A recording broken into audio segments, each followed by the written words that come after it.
So once record nanti saya start Sekejap, tengah loading.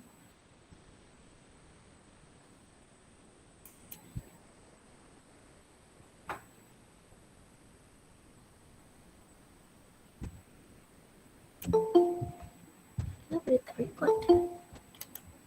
Dia record dah? Dia masih dah record dah? Okay. Oh, okay dah. Alright.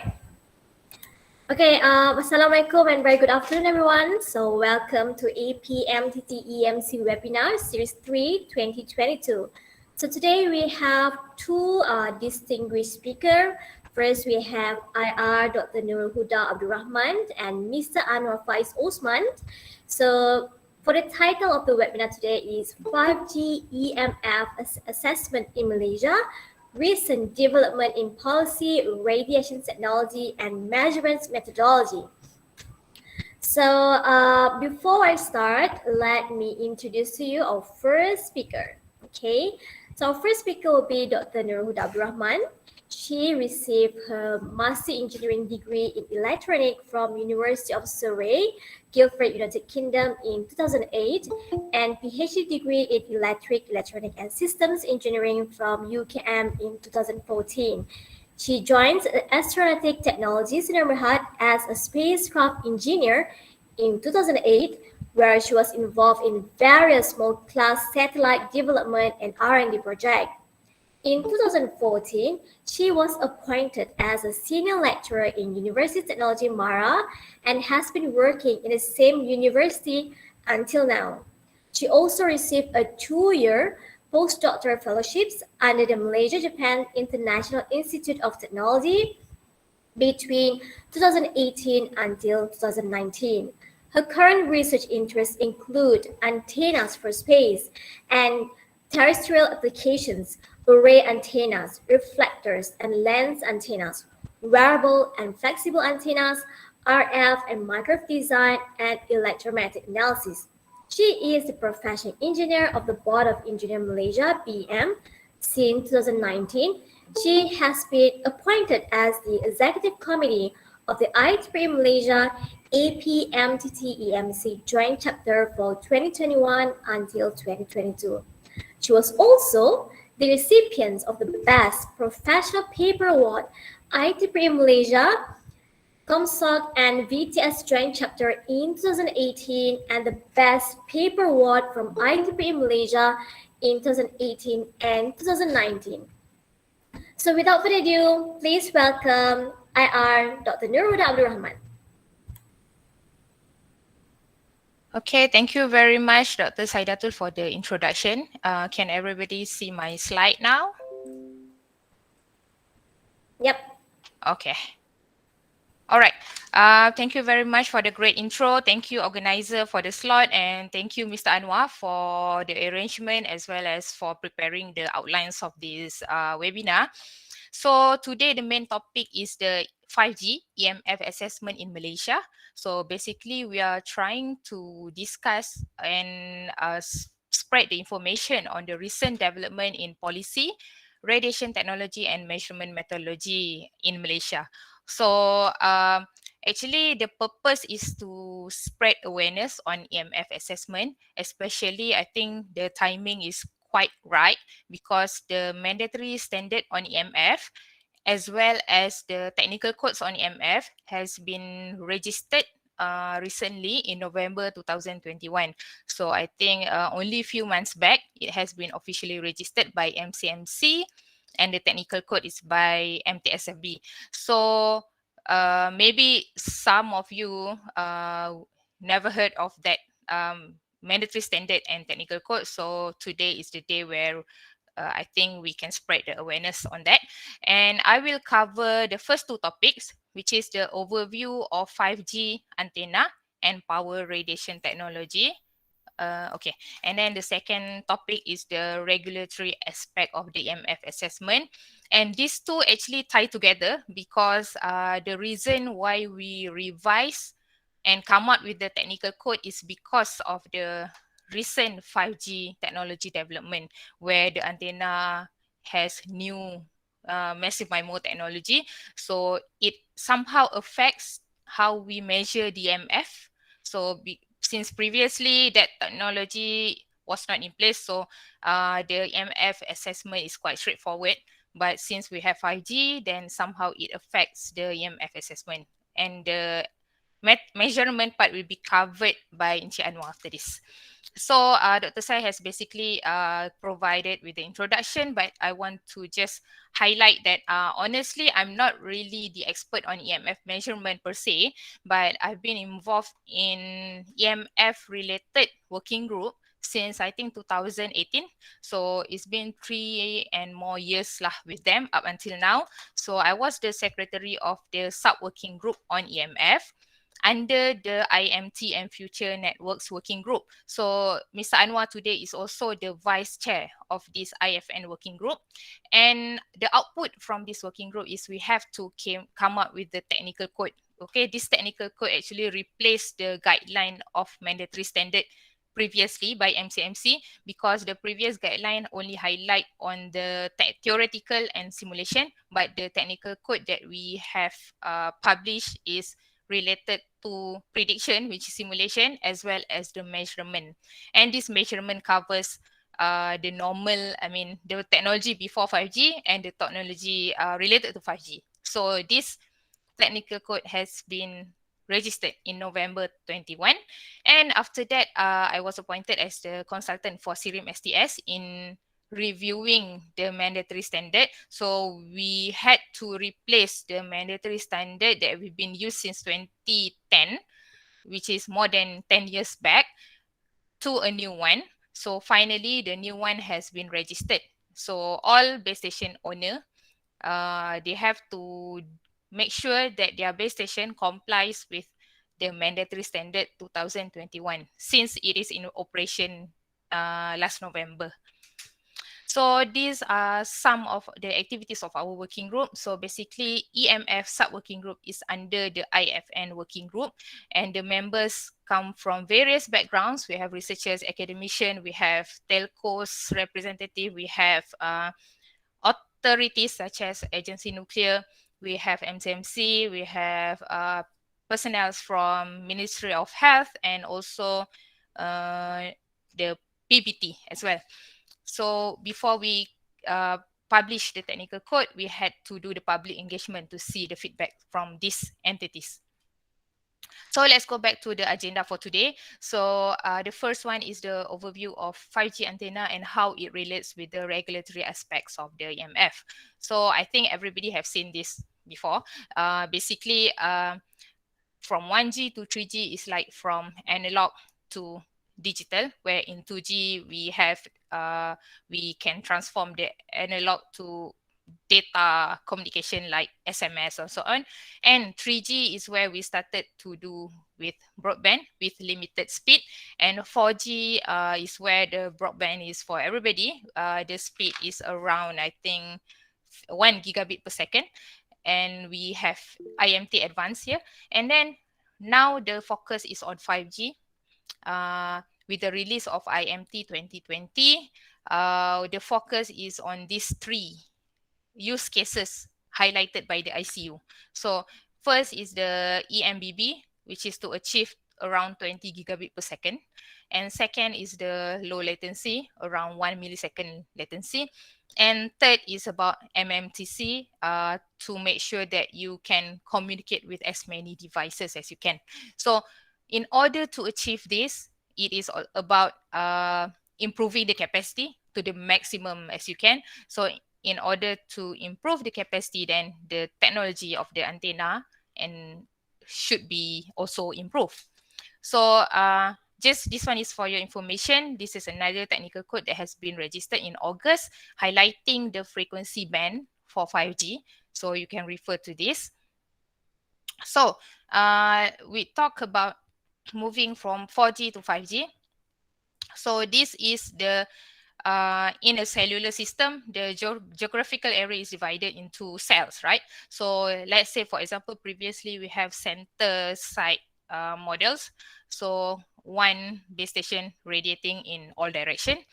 However, in order to improve the reliability and availability of the channels, so we do frequency reuse.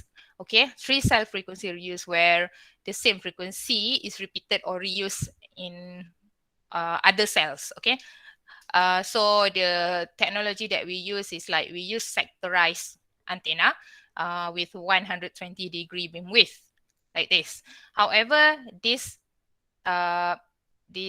network, okay, this kind of mobile network has some disadvantages, especially the interference caused by the same frequency, interference between signals from different cells within the same base station. Okay, so the interference has to be resolved when we're moving towards 5G. That is why 5G is targeting for spot beams usage.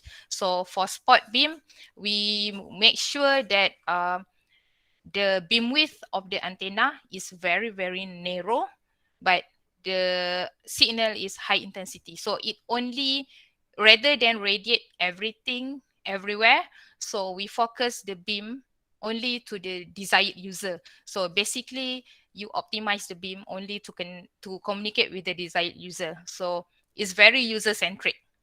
Okay, so another thing is, let's say for higher band 5G, which is FR2 millimeter wave, the lambda is very small. So maybe the coverage is around few kilometers, like 200, 300 kilometers. So you need to have an array. So what good thing about having an array is like you can do the AAS, which is active antenna system, with that array. And let's say for previously, like 3G, 4G, if you move away from base station, the signal may get weaker. However, in 5G, since we are expecting to have higher capacity, so the beam should be able to be programmed that the high SNR can be maintained, high signal to noise ratio can be maintained. So the quality of the signal shall be unaffected by the distance. So this is the aim of 5G. So similarly, just now it was at the base station part. Similarly, at the UE part, which is at the phone, mobile phone, previously in 4G, maybe 2.6, 2.8 gigahertz, you have an antenna that is radiating in a single direction or omnidirection. But mostly single direction lah. So you have an antenna radiating in a single direction. So when you move away from base station, if the antenna is not pointing to your base station, then there will be blind spot, or we call it as drop call. However, in 5G and beyond, we are expecting even the user equipment also to have AAS, I mean active antenna system, that can do beam steering, beam tracking with narrow beams. So it can radiate in multiple directions. So wherever you go, at the receiver side also, you can collect signals from specific transmitter. So both uplink and downlink can be optimized. So it will significantly reduce the latency and increase the capacity, because you really optimize the beam to only direct to region that you want. So just now it was the requirement of the beam. So we move on to the evolution of the base station antenna. So generation 1 base station antenna is completely passive, okay, and single polarized as well. And it is connected to the RF front end that has amplifier, mixer, filter through a coaxial cable. So we know that coaxial cable, as longer as it gets, then the losses will be more. So this is the first generation mobile base station. And second generation, we started using MIMO, cross polarized to cover vertical and horizontal. And we replaced a big portion of RF, lossy RF cable with fiber. However, we still need the RF front end. Since we need to reduce the losses, then the RF front end will be located very near to the antenna. So this is how it looks. And then we want to increase the speed, the capacity. So we add more antenna, because obviously, if you want to increase the capacity, it is one of the ways by means of adding more antenna elements. So this is another example. You add more antenna elements, it becomes 4x4 MIMO, but the configuration is using like a sub array. So moving on towards 5G, this is the antennas that we are going to use. Instead of having 4 element, 8 element, 16 elements, so we are moving towards 64 elements, 128 elements, and so on. So we replace most of the part by fiber, and we locate the RF part as close as possible to the antenna and maybe integrated together with the antenna like this. So since antenna element become very small and RF component also become very small due to higher frequency use, so you can integrate together with the antenna. So this is what we call as massive MIMO configuration.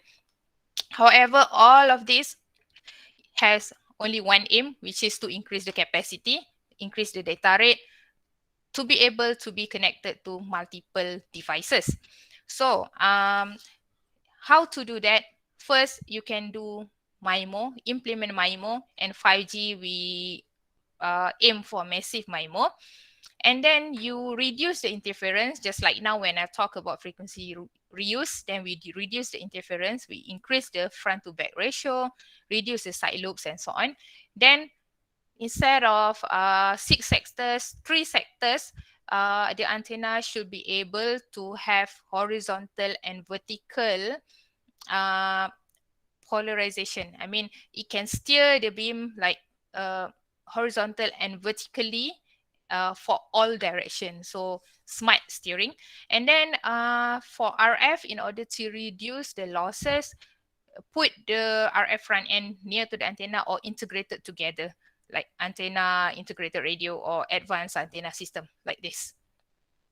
And then the capacity, if you want to increase it, we go back to the Shannon theorem, like C equals to N bandwidth log to 1 plus signal to interference ratio, so where N is number of antenna. So if you want to increase the capacity, then one way is to increase the number of antenna, increase the bandwidth, and increase the signal to interference ratio.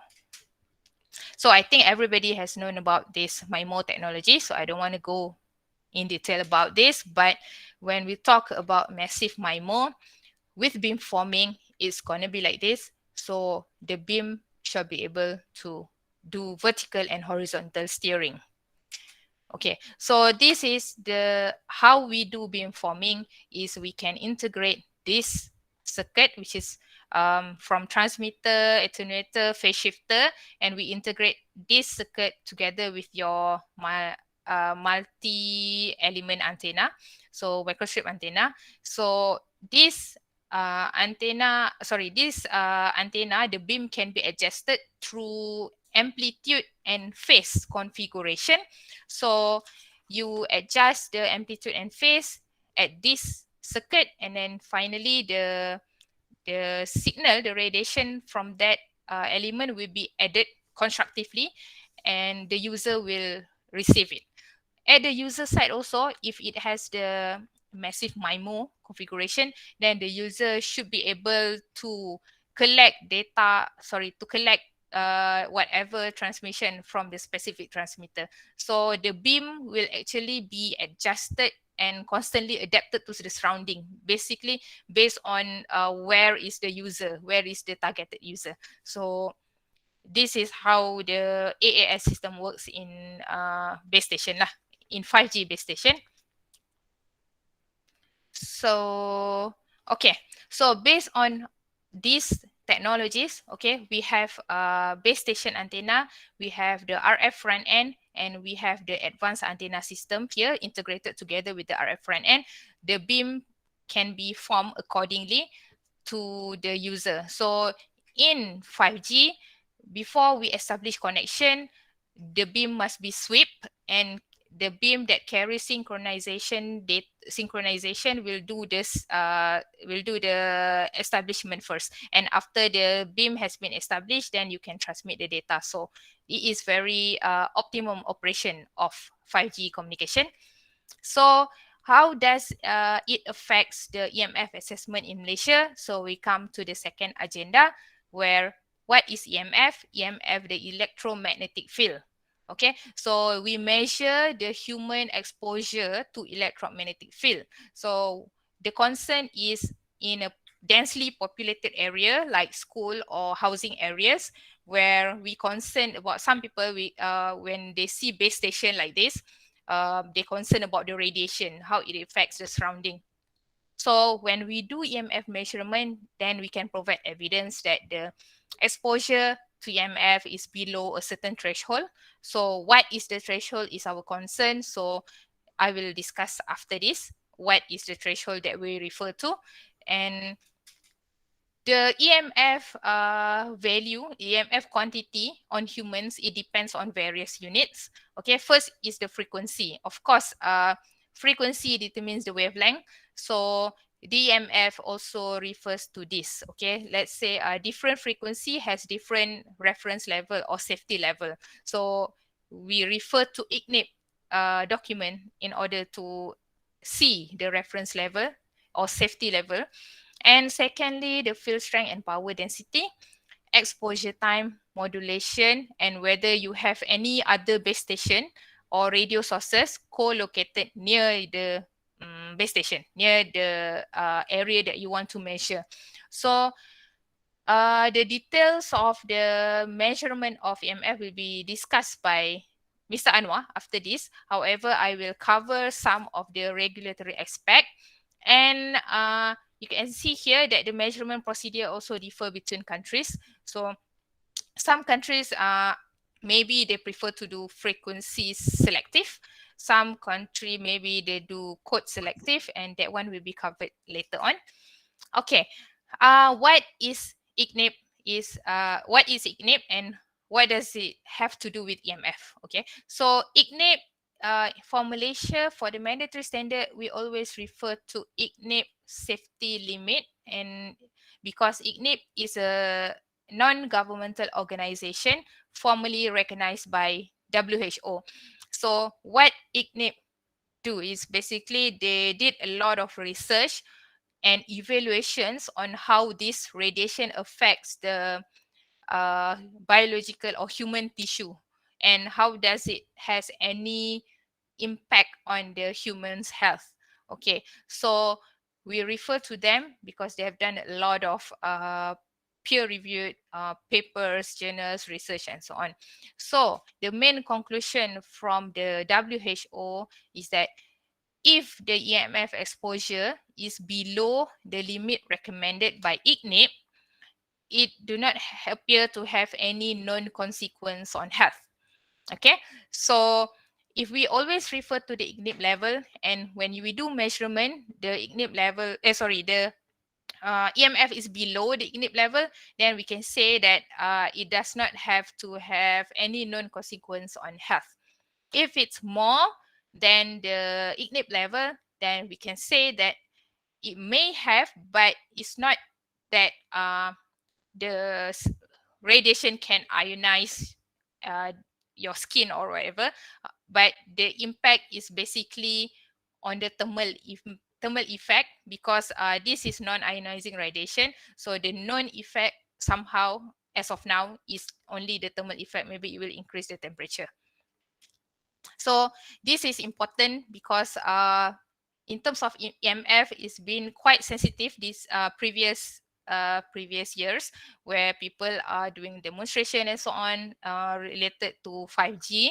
So it is very good if somehow we can read through all the documents and papers related to the research on 5G concerning EMF. And these are the national and international authorities related to EMF. In Malaysia, we have MCMC. In the international level, we have ITU, we have ICNIP, we have IEC, and we have many more bodies related to the EMF. And the main reference that we can refer to, and many countries are referring to this document, which is the guidelines for limiting exposure to EMF. And this document covers from 100K to 300 gigahertz. Okay, so in Malaysia, for compliance purpose, we have the mandatory standard, which is Commission Determination on Mandatory Standard for EMF from RCI, Radio Communication Infrastructure. And it was released in November 2021. And in order to help us to comply, or in order to help the base station owner or anybody to comply with the mandatory standard, we also have the technical codes. Okay, in the technical codes, they highlight the procedure to achieve compliance, like in terms of simulation and measurement. And both documents are referring to the same ICNIP guidelines as well as the IEC, because IEC has a lot of procedures. They highlight a lot of evaluation process to evaluate and assess the EMF. Maybe some of them are like in-lab assessment, and there is also on-site assessment. So for the technical code, we only take some portion related to the on-site assessment only, because um, we are not taking into account the in-lab assessment lah.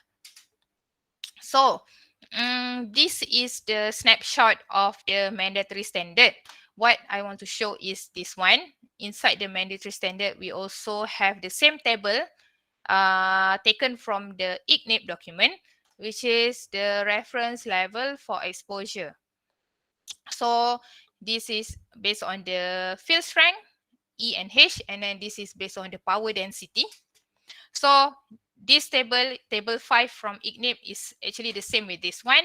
So this table, as you can see here, it is based on 30 minutes exposure of the whole body. Okay, why we're talking about whole body is because the whole body refer to the when a person is not in direct vicinity of the base station.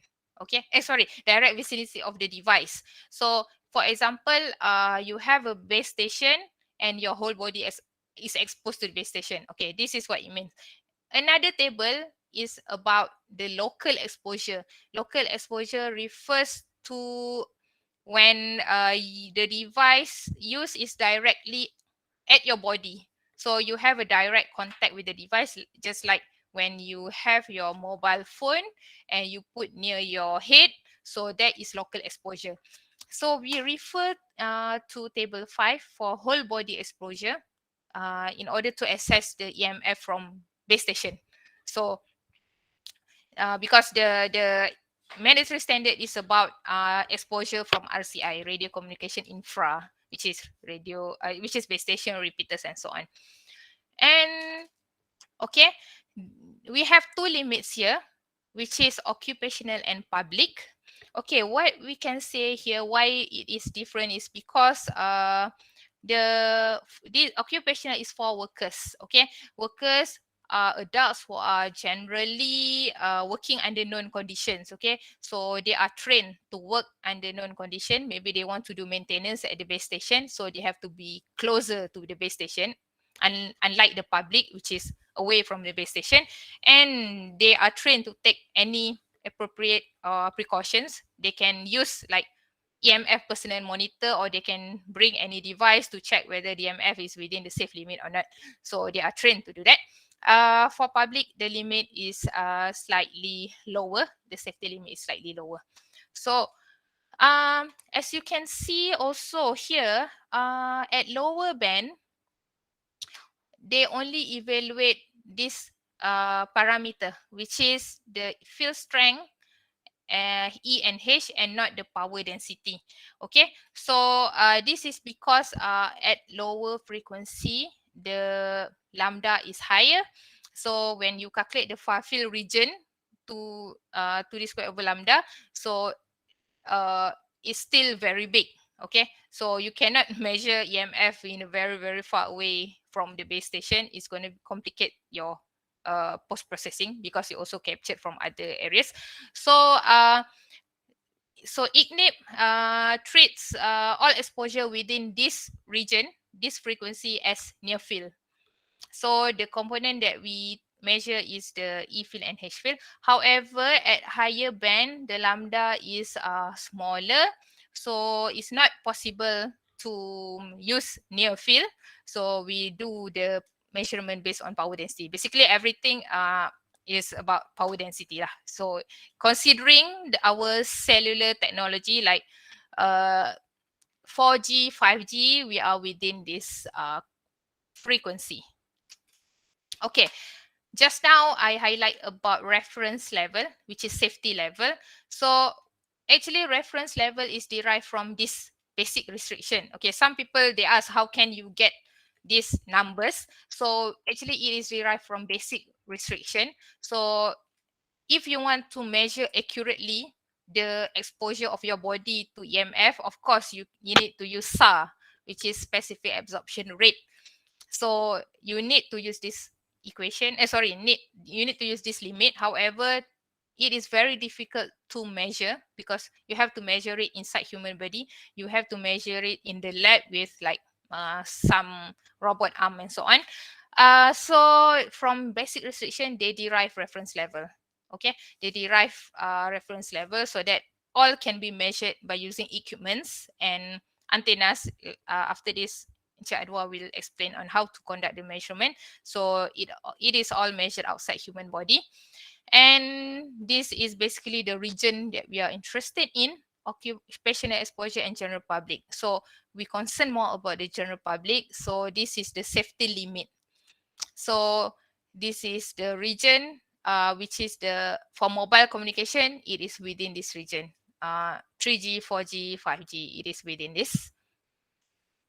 So some countries also has more strict regulation. They are stricter than ICNIP. So it depends on what country you are in. Then you have to make sure that you are comply based on their mandatory standard. So in Malaysia, we use ICNIP as our reference.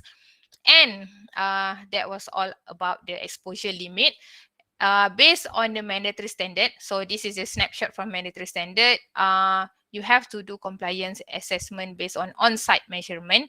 And if requested by commission, you have to provide on-site and or prediction methods. So how to do the measurement or prediction, you can refer to this document, prediction and measurement of RF EMF from base station.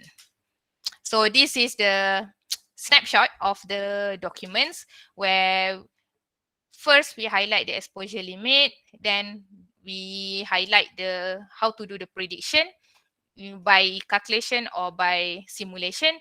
And this is very important here. We have highlighted the method to do measurement, on-site measurement, and one section, special section here for 5G and R EMF measurement. So this document also highlights the calculation, prediction, and validation. And we take all this, the content of all these documents into consideration. And we refer to a lot of methods like as stated in ITUT documents as well as in the IEC document. So EMF assessment can be done in 3 ways actually. First is calculation, second simulation, third is measurement. But measurement will be covered after this. For calculation, it will only applicable if we have a single transmitter base station. It's purely theoretical if we only have single base station. So these are the equations. Okay, you can get it from these documents. Technical code. Basically, it's just purely theoretical. We don't take into account any interference or surroundings. However, if you have a complex sites, you can assess as well based on simulation. Okay, let's say you have many transmitters. It's not possible to use this calculation anymore to calculate the power density. So you can do simulation. But these two is not the method recognized by the mandatory standard for compliance. Okay, so for compliance, you still have to use, you still have to provide on-site measurement. That one since November 2021 lah. Previously, compliance is based on simulation. So since November 2021, the compliance is based on on-site measurement. So I just want to touch a bit on the simulation. We noticed that in ITUT case 61 documents, there are near field and far field zone. So FDTD, we know that it is based on volume discretization where meshes is high. and it's not suitable for far field, okay, because it is suitable for multiple dielectric, like when you want to measure SAR, so you can use this. However, our concern is more on propagation of EMF in a complex urban environment where we have base station with multiple sources, we have shop lots, we have school, we have high-rise buildings, and so on. So we need to calculate the EMF based on multiple reflections and so on. So the recommended method is ray tracing. And in the simulation, we can see so many zones, whether it complies with EMF or not, or it complies with the occupational limit or not. And this is the region where the limit has been exceeded. So this simulation is good for service provider because at the end they shall ensure appropriate signages as described in the guideline for this document, which is the Malaysia Standard 2232-2. So inside the document, there are some guidelines on putting signages to increase the public confidence when you put base station nearby housing area, for example. So you can use the simulation results to guide you where to put the signages. And just now it was simulation. So theoretically, the exclusion zone can also be calculated based on this, where this is the power density obtained from the reference level by IGNIP just now. And you put the D, which is the exclusion zone distance. So basically you can estimate lah. However, in real case, when there are so many sources involved, then simulation is a more accurate way. So this is the example of simulation of EMF from multiple antennas base station. So at the end, we want to know why 5G NR is more challenging regarding EMF exposure. So, okay. So what can we say about it is first, in 5G, beam forming is used in order to establish signals. Okay. So for example, we use beam sweeping in order to get initial connection, to establish connection. So at the user part here, at the user equipment, it will determine the strongest match and transmit back to the base station, G node B. Okay. So here, initial beam does not contain data, okay, only for synchronization. So when the user equipment determine the strongest match, then it will transmit back to the G node B.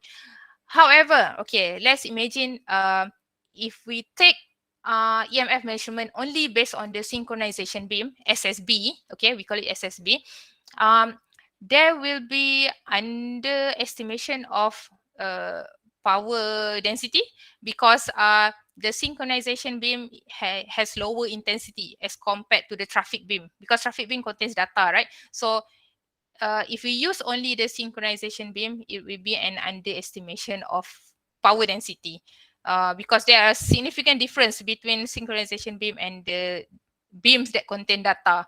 So your EMF measurement might not be accurate. So you have to do maybe extrapolation for that. Okay, this is because both sides may be using smart antenna system, so it creates narrow but high gain beams, which is good because to avoid interference. However, in terms of you want to measure the EMF, it's very tricky. So imagine like this, okay. When we want to establish connection, there are a lot of synchronization beam being swept. Okay, so we do sweeping to establish connection, SSB, which is synchronization beam. However, when you have established the connection, then the data signal beam will be having higher intensity as compared to the SSB. So for EMF measurement, it cannot be on the 5G NR synchronization signal only. It should be total EM energy at a point of interest. So data signal has higher intensity as compared to synchronization beam. So looking at the physical layer like this, okay. Actually, in 5G, there is no reference signal that is spread over the entire bandwidth. Okay, so the only signal that is always on in all beams is the SSB. As I mentioned just now, is the synchronization signal.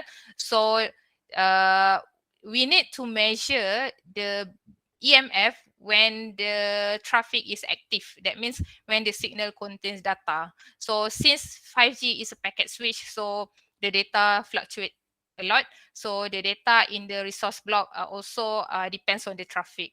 So one more thing is like the data also maybe use different beam as compared to SSB. So in here, Cik Anwar will explain more, because what I can say is like linear extrapolation from SSB to total channel bandwidth cannot be used. Previously in 3G, 4G, maybe we can use only linear extrapolation based on the bandwidth and subcarrier spacing in IEC document. However, for 5G, linear extrapolation like that doesn't work. So we have to take into account the technical data, the difference between this SSB and the data beam. So the details will be explained by Mr. Anwar after this. And okay, last but not least, this is some of the examples of data of EMF measurement. Okay, I just want to show that, okay, for different areas, rural, urban, and suburbans, the field strength might be differ, although the frequency of operation is the same. Why? It is because each site is very unique. Especially in urban, we have a lot of transmitters around us. We have a lot of devices around us, and we are also in a densely populated area. So maybe the field strength reading is more as compared to the rural area, although the base station are using the same equipments. Okay, so it's good if we can do measurement for this. And then some people ask whether we can, what about how do we measure EMF when we want to get the value for multiple services? For example, in here, broadcast, VHF, GSM, and UMTS. Okay, so when we have different technology at different frequency, so the reference level also difference. Also very different. So the reference level refers to ICNIP document. So we have to calculate and measure the EMF for each of the application here. So after that, only you can calculate the ratio. So how to calculate the total exposure ratio is based on this. Let's say you know the measure value and you divide by the reference level. So please make sure it is below 1. That means the measured value is still below the reference level. So not more. If it's more, then it is going to be more than 1. Okay, so simplified version is shown here from IEC document. So it's actually the same thing, but this one is like a simplified version. So you can see that the total exposure ratio for EMF for different application is still less than 1. So we can say that this area is complied in terms of the EMF exposure. Still safe. Okay, so as a conclusion, in a multi-beam operation, basically 5G uses beamforming or beam steering for SSB and data signal. So it makes 5G EMF measurement more challenging because of the only signal that is always on is the SSB, which is synchronization, not with the data. So we have to take into account for that in order for us to do accurate EMF measurement. So for compliance, MCMC mandatory standard has been released in November 2021, taking into account the changes in ICNIP 2022 document. So the new limits set by ICNIP. And in order to achieve compliance, okay, we have published this, which take into account the changes in IEC 62232 document, which is taking into account the 5G antenna technology, the beamforming. So for compliance assessment, it shall be based on on-site measurement with worst case scenario. So my session ended as of now. Thank you very much.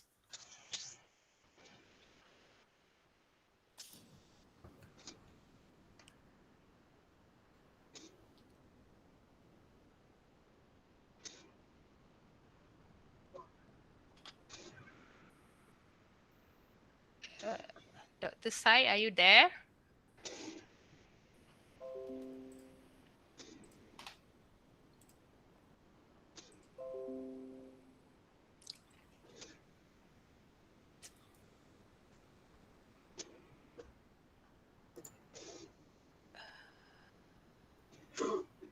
Dr. Sai, are you there?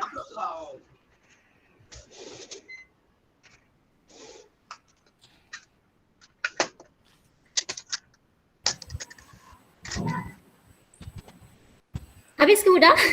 Dah. Sorry, hujan. Okay, done, no problem. All right. Thank you, Dr. Nurul Huda. So we proceed with our second agenda with Mr. Anwar Faizd Osman. But before that, let me introduce to you our speaker today. Second speaker. Okay. Mr. Anwar Faizd Osman received his bachelor degree in electrical engineering from Purdue University, United States in 2003, and master degree in electrical and electronic engineering from University of Science Malaysia in 2015. His master thesis was on wideband low noise amplifier design, and he has published multiple multiple technical paper on LNA, RF switches, and RF filter designs. His current role is as a regional systems and applications engineer with a multinational firm with expertise in the area of wireless testing for mobile operators and interference hunting. Mr. Anwar has been a committee member of IEEE, ED, MTT, SSC Pinning chapter since 2015, currently serving as a chapter auditor. He is also a former deputy chair of IEEE Microwave, Electron Devices, and Solid State Symposium IMESS 2018. Mr. Anwar was actively involved as part of the National 5G Task Force member, and he held the post of chairman of the 5G Ecosystem and Timeline Site Working Group under the Spectrum Working Group of the task force. He led the study on 5G and FSS coexistence in the 5G task force, as well as one of the authors of the task force 5G C-band report and 5G millimeter wave report. Without further ado, please welcome Mr. Anwar Faizd. Right, thank you, Dr. Sai. Can you hear me and can you see my slide? Yes, I can hear you. I can see your slide. All right, thank you. So first of all, I would like to extend my appreciation to the IEEE for organizing this webinar. Right. I would also like to thank Dr. Azrimi, the chairman of the IEEE AP MTT EMC, as well as Dr. Sadatul Noriana, our MC today. And lastly, thank you to my co-presenter, Dr. Nurul Huda Rahman, for making this webinar happen today. All right, so my name is Anwar from Rodo Insurance Malaysia, and I will now present the second part of this 5G EMF webinar, which is on the on-site EMF measurement methodology and a case study on 5G EMF assessment.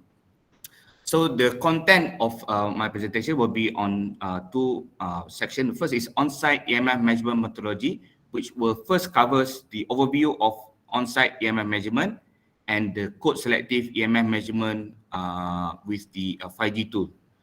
Secondly, will be an example of a case study that we have made on the 5G EMF measurement, and as well as the EMF measurement platform for compliance with the mandatory standard for all technology and for worst case scenario. Okay, let's go to the overview of on-site EMF measurement. So before we talk about the total EMF for all technology, let's look at the main pillars of 5G, and this has been explained by Dr. Huda. So there are four main pillars in terms of RF. The first is the new spectrum. So we have a wider range of frequencies as compared to the legacy technology. We have sub 1 gigahertz, sub 6 gigahertz, and also a lot of concern have been raised on the millimeter wave frequency. Now, the second pillar would be multi-connectivity. In 5G, we could have the option 3A from 3GPP, which means that the 5G is non-standalone, where it is connected to the 4G core, and it has to have two base station. What is for the 4G base station as the signaling, and the 5G base station for the data. Currently, Malaysia deployment is using the NSA, right? The other option will be on the standalone configuration, where the 5G base station is directly connect to a 5G core. But to have this, you need to have the 5G core connected to the 5G RAN or 5G base station. This is a two most famous, widely used option, a part of the other option that is specified by TGPP. Now, the third pillar, and this has been explained very detailed by Dr. Huda, is the beam forming, right? So in 5G, you have the active antenna where you have a pencil beam or a focus beam that is sweeping and adaptive towards the target equipment, which is the UE, CPE, and so on. And lastly, I would normally classify the fourth pillar of 5G is network flexibility, where you have the network slicing, you have the numerology. For example, in 5G, you have different sub-carrier spacing as compared to 4G, which only have a single sub-carrier spacing. So, and you have like the network function visualization and software-defined network. So these four main pillars of 5G will affect the way the 5G EMF assessment. So we'll look into this later. But first of all, let's look at the evolution of 5G, of the EMF measurement instrument, from the simplest of equipment, which is a personal monitor, and this is used by normally the employee that's working on the telco industry, where they need to install the base station and so on. So they put a EMF meter, right? It is very limited function, but it is used only for personal protection. It cannot use for compliance. Moving forward, in the era of 2G technology, we have this broadband meter, right? So basically, this is using a diode, a thermal probe to measure a broadband thermal value of the EMF, right? But it does not consider the selective frequency of the base station that is surrounding it. You just get an overall environment EMF measurement. So moving forward from that will be the frequency selective, where you use the equipment that can specify a frequency of a particular base station or particular channel, right? For example, operator A is from 2.2610 to 2630 megahertz. So you specify from that frequency. So it become a bit more selective, right? High flexibility, and you need to start to include the antenna factor in the equipment. And this equipment is not only just for EMF, but it can also use for signal analysis or to be monitoring on the interference. However, not many of these equipment have demodulation or decode. It can be with some software option available so that we can do a limited code selective measurement. But with regards to 5G, we need to consider a higher granularity of selectivity. So that is where we need to have a code selective equipment. Now in IEC, the term that they use is 5G decoder. So meaning that the test equipment need to be able to decode whether the signal is 2G, 3G, 4G, and 5G, and it has to be able to detect the antenna ID, which antenna that is providing that portion of EMF radiation, right? So it is higher granularity of selectivity that is can be provided by this code selective equipment. And if you look at the mandatory standard, we need to go for all technology, and we need to do extrapolation as specified by the technical code as well on each of the technologies. So we need to the code selective to identify that this portion of signal, although it's around the same frequency selectivity, but it is 2G, this portion, and another portion is probably 3G, 4G, and 5G. Right? So this is a characteristic of the broadband measurement. So it is a very fast analysis ahead of detailed investigation. So you can use it as a preparation, right, to measure the environment. But it is not for regulatory compliance, but just to define the location or to have a fast and brief overview of the transmitter that is available in that area, right? So the important measurement methodology for compliance is basically a selective measurement, either frequency or code selective, because you can see that on top of a building or in an area, you have multiple antenna with different services installed. So how do you distinguish between the services, between the operator, and you want to allocate each of these operators emission level, right? Maybe the culprit is operator C. So how do you differentiate from that measurement that operator A and B comply, but operator C is the one that is non-compliant, right?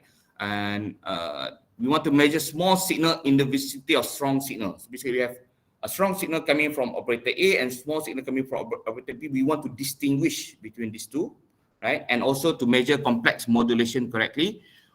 And you can see from 2G to 5G, right, the modulation become more complex across the technology, right?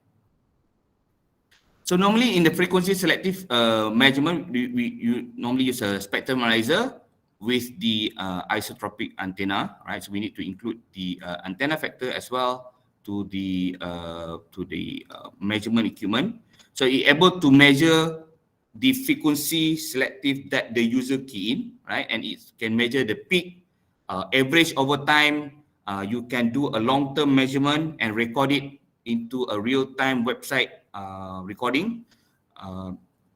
You can select for which band and frequency ranges, and you can export the data for reporting, and with a limit shown, whether the signal above the limit or below, and the report can be either in graphical or numerical result.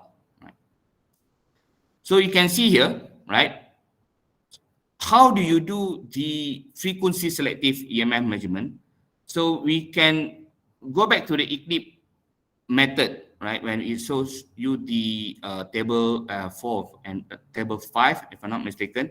So the spectrum analyzer can be used to configure a max hole, right? So you do one trace of max hole and another trace as the real-time value, so that you can capture the overtime value of the EMF. For example, because you can see the signal will be moving. The SSB signal for 5G especially will not be fixed. It will move accordingly while doing the sweeping. So we do another trace to record the maximum value, and from here we can take the maximum value, right?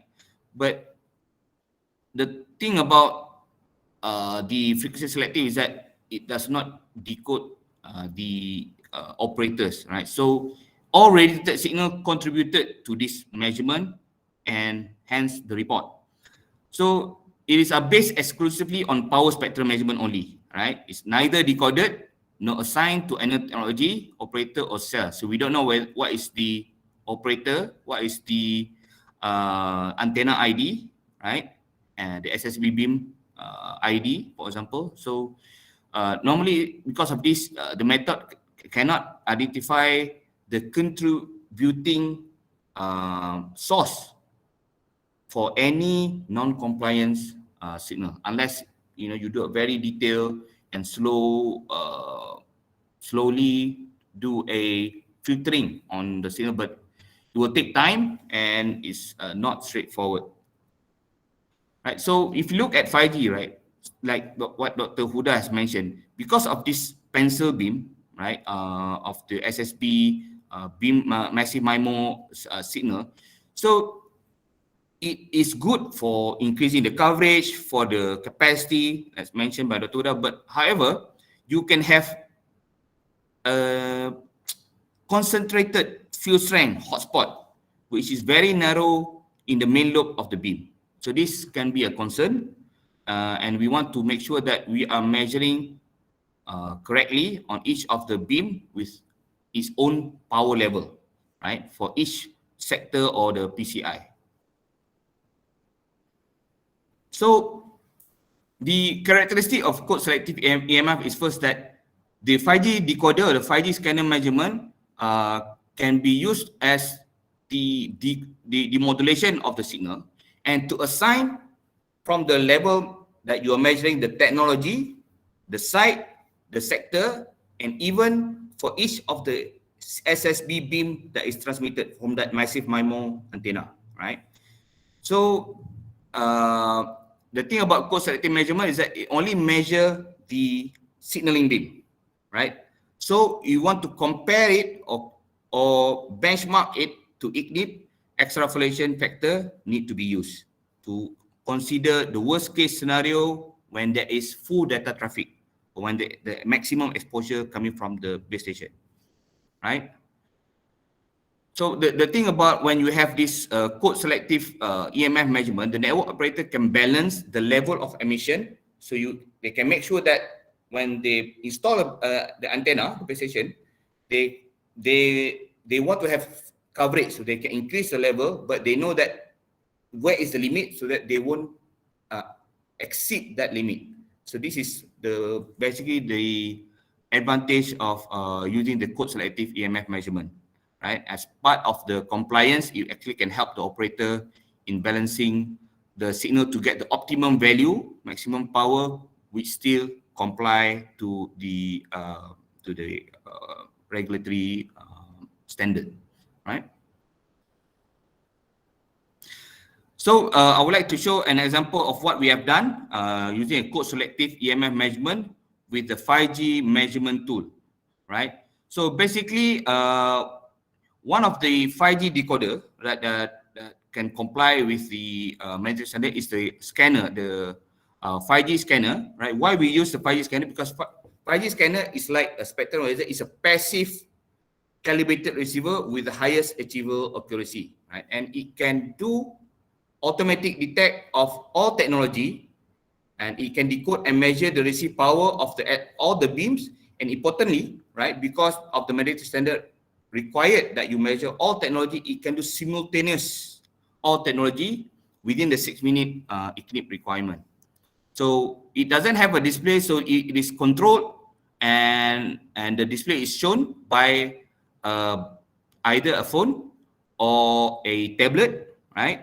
So you can have the software installed which can do the calculation, right? It can set the max hold to have the limit for the reporting. It can do the exporting of the data, right, for post-processing and also for the report purposes. So there are two steps when you want to talk about 5G EMF on-site measurement. First is you need to apply the extrapolation factor, right? So the first extrapolation factor, as mentioned by Dr. Huda, the SSB beam is just a portion of the 5G carrier signal. So we need to extrapolate because for the public, they want to know what is the maximum exposure possible coming from the base station.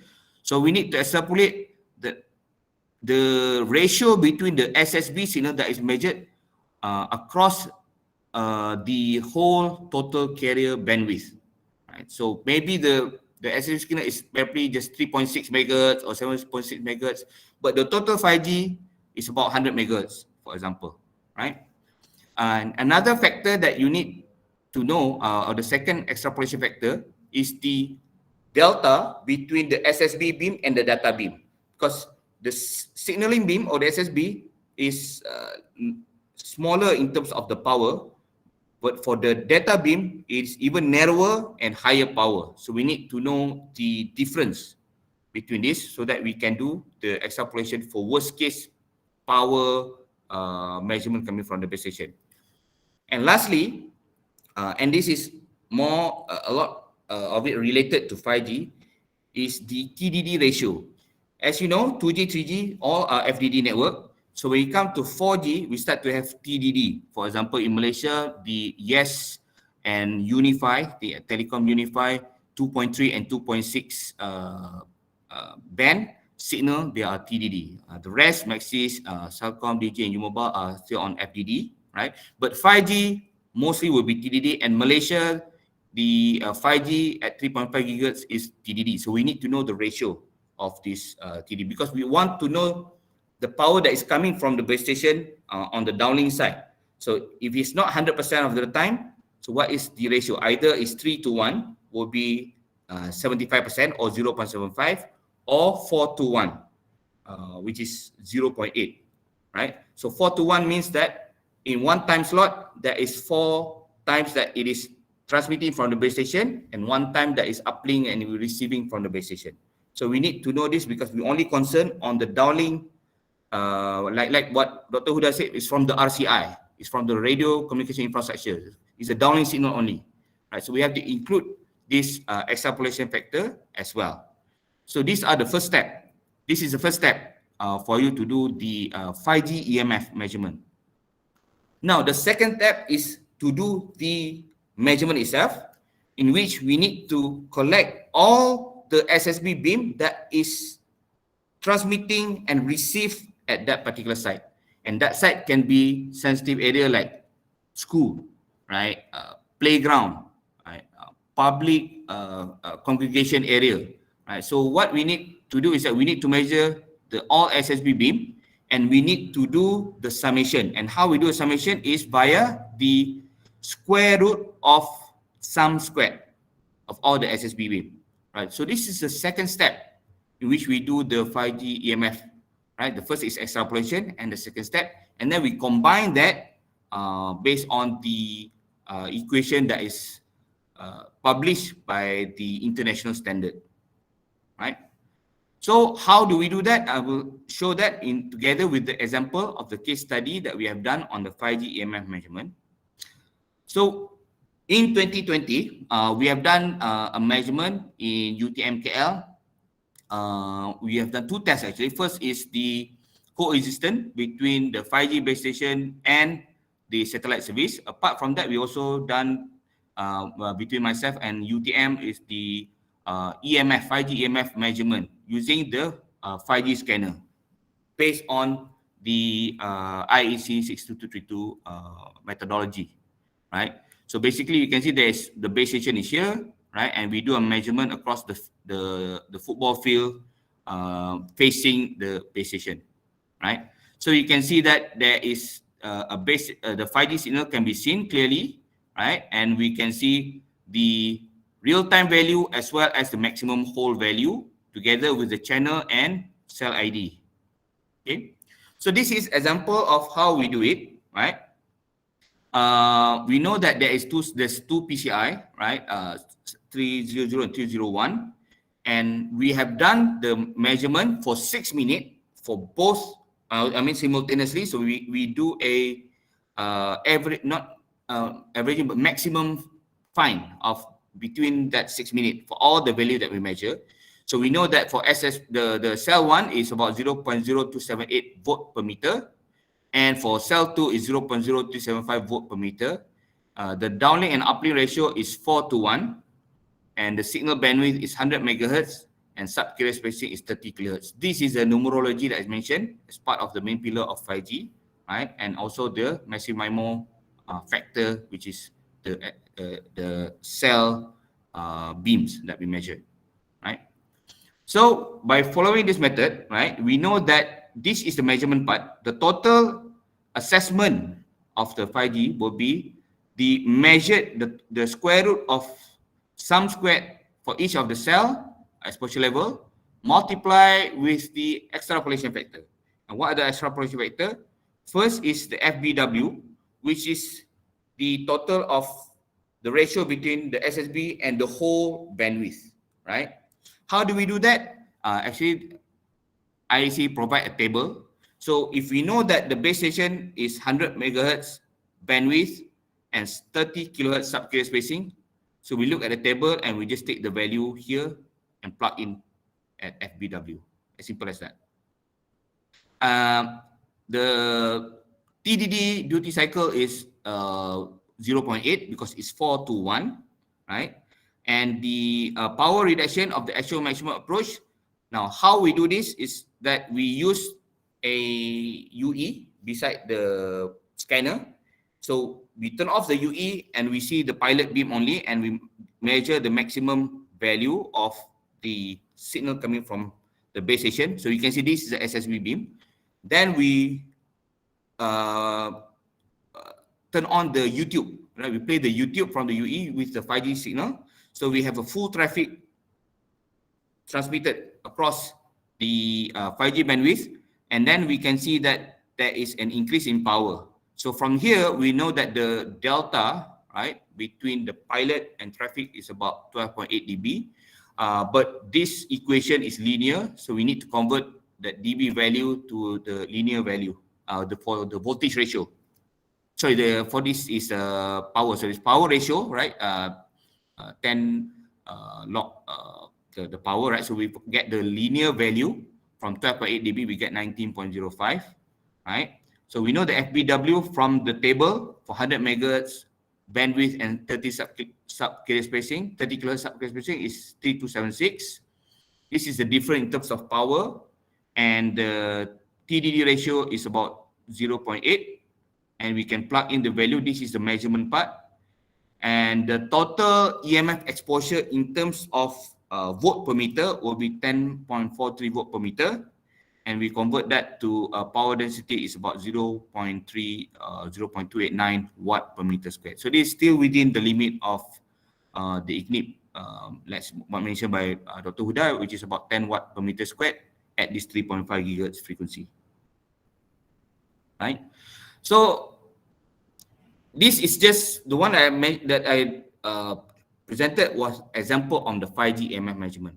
But how about the compliance part, right? So for the compliance part, as mentioned as Dr. Huda, for the EMF mandatory standard 2021, it mentioned that it has to be conducted based on on-site measurement with worst case scenario, and it has to cover all technology, and it's based on the MTSB technical code on this prediction and measurement of RF EMF exposure from base station, right? And you can see that not just for 5G that you need to do extrapolation factor, it is specified in the technical code that you need to do extrapolation factor for all technology. And what is that? So it has to look into the service has to be identified by the measurement tool. You need to be able, as mentioned, to identify whether it's 2G, 3G, 4G, or 5G, right? And it has to be done for 2G, the BCCH signal, and how many TCH. BCCH is the signaling in 2G, and TCH is the data signal. So how many TCH per BCCH? For 3G is CPH, for the signaling signal, and how many data per CPH signal. For 4G, it is based on the reference signal RS, and it has two extrapolation equation. It's not as complex as 5G, but it has two for FDD and TDD. Because you know in Malaysia, for 4G, majority is FDD, but we do have two operators running on TDD network, which is YTL and TM Unify. And we need to identify the azimuth of the antenna, and also then we have to combine, we have to do all this measurement for all technology and combine it to get the maximum exposure level at the site of measurement.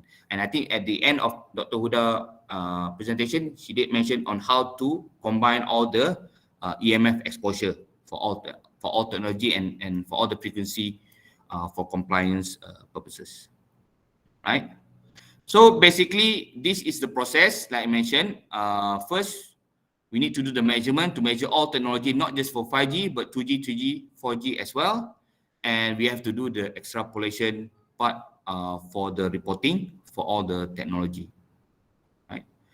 So if you look at the scanner, right, one good thing about scanner is that you can include the antenna factor. You can have different antenna that you want to use, as long as you include the losses and the antenna factor, antenna gain, then it can be done the measurement confidently. And for the equation of the EMF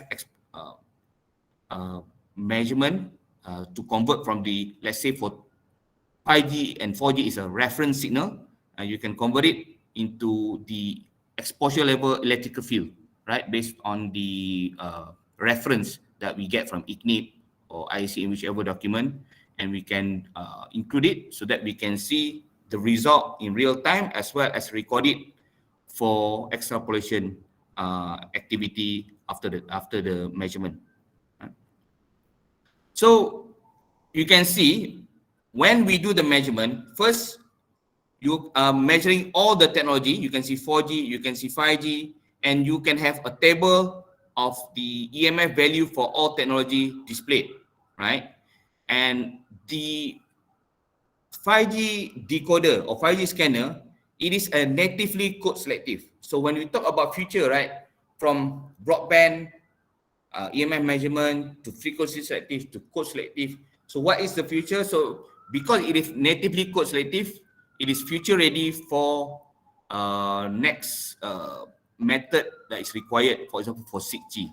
And one of the study that has been made by the international body and some university, for example, in Korea, they will no longer use passive equipment like spectrometer or 5G scanner. They will be using the UE base, means that you will get the CSI RS beam, the active beam directly from UE from multiple operator, and you need the software to do the calculation for the EMF.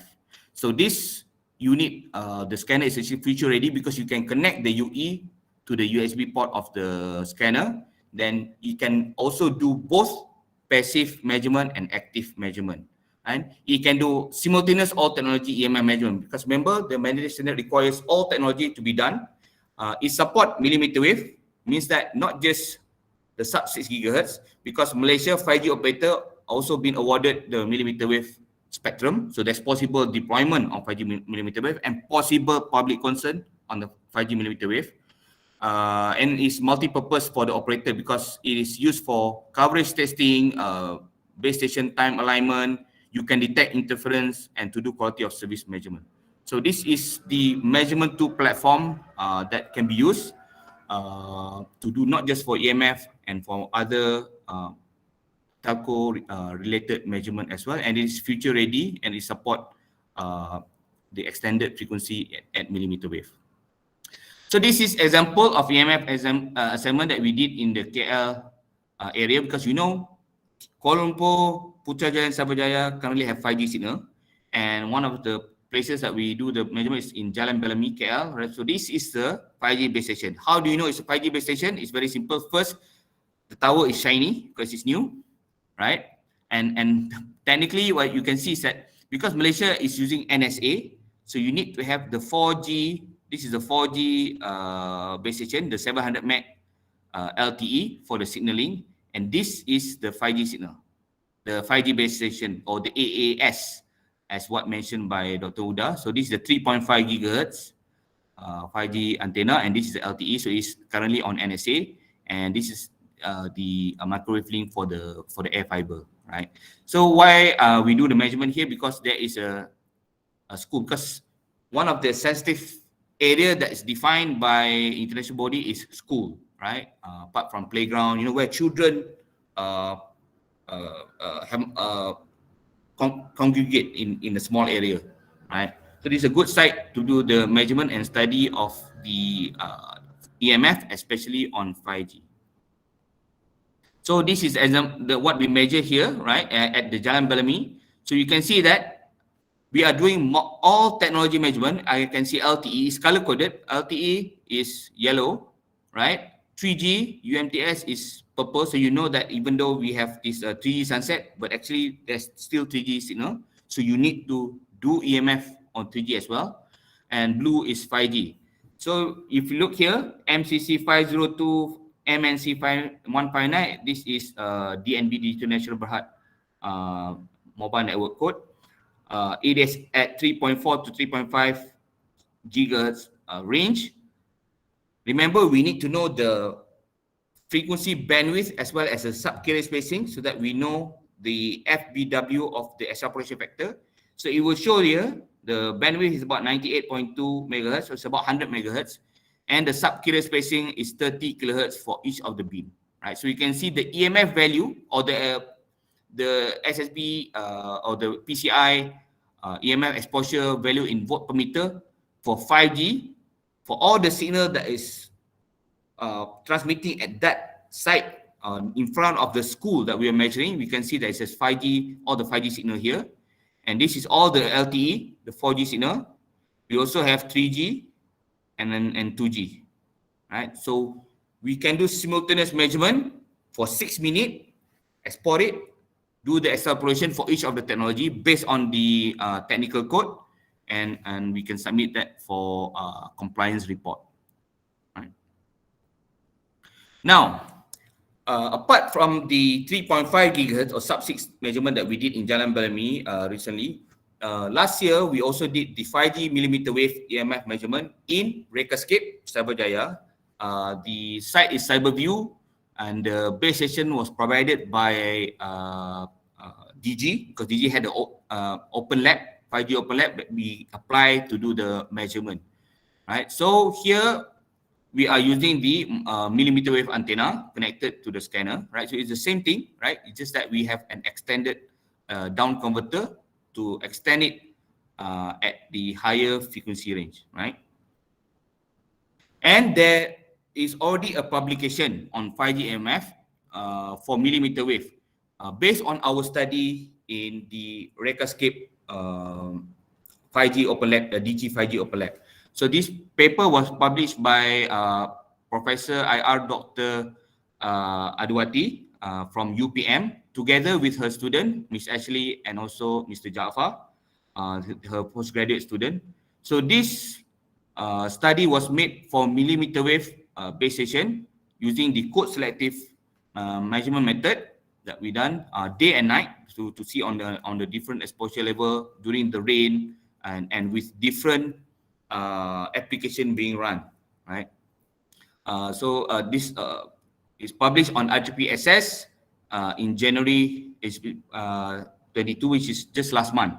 So meaning that what I want to highlight here, that a potential publication that can be made for the EMF in the EMF area, especially on this new code selective measurement or even on the UE base. So something that maybe the lecturers in the IEEE can, this IEEE chapter can think about and probably to help generate more publication for the benefit of the public and also the country in terms of our expertise in EMF measurement. Right. So in summary, right, with the current commercial 5G NR network rollout happening in KL, Cyberjaya, and Putrajaya, right, EMF measurement should be the prerequisite because we don't want the public to have concern. So we want to give assurance, and this is the responsibility of all parties, and this is why we have the mandatory standard, that to prove that the worst case scenario is still below the limit specified the international body, right? So the EMF measurement, the second summary is that the EMF measurement tool need to comply with the latest Malaysia EMF mandatory standard and technical code to be able to use as the compliance report to be submitted to the regulator. And as required by the technical code, extrapolation factor is needed. So you do the measurement for all technology and then you calculate the worst case EMF radiating from the base station with the specific technology extrapolation factor, from as simple as 2G to the more complicated 4G and the most complicated 5G extrapolation factor, right? Now, with this code selective measurement, universities, and lecturers, students, postgraduate students have potential to explore new research area, right? For example, what would be the difference between the code selective measurement and UE based measurement EMF. So there's a potential high impact publication to be made from the study, right? It is still a new area where not many experts are available, especially in the Asia Pacific region. So that would be the end of my presentation. So I would like to thank everyone for listening to this presentation. And back to you, Dr. Sai. Right, thank you, Mr. Anwar, for the presentation. So now I open the floor for any question from the any participant. Maybe I can read from the chat. Is there any question? I think there's a question. I think there's someone raised the hand, right? Oh, okay. Hang on. I couldn't see. I got a question actually. Okay. Yes. Okay. My name is Muhammad Zaini. I'm from Ericsson, Malaysia actually. Okay. So there is a question regarding your EMF measurements. Okay. So when you are in front of one sector of the G node B, right? When you are doing these EMF measurements, so how many points shall we take in front of one sector? Is it 1, 2, or 3 based on the experience, and which are the reliable points that we need to take? That's a good question. So there is a sample report in the technical code. If you look normally, if you look at the sample of the technical code at the end of the appendixes, the report shows you have 5 points. Now the 5 points, it's not fixed on a geometric location. You need to go for a sensitive area. Okay, where is the school located? Where is the place where a lot of people are congregating? So you need to propose or do the measurement based on the position where there is a lot of people. There's no point if there is a fixed area for one sector that you do measurement, or for one base station, for example, but let's say that sector is at the private VIP car park where there's not many people there. So there's no point. So it's a matter of to identify based on the map in that area, where is the sensitive area. Okay, understand. Basically, it's not just a distance, right? Yes. Basically, it's not just a distance. It's based on the location sensitive that you mentioned. Yes, correct. Okay. And another question regarding your EMF tool, the TM something, right? The SMA. I think the small box. Is it something like the other tool called the Narda SM3000? The capabilities the same? Yep. So the Narda SRM3006 also can do the code selective with the option.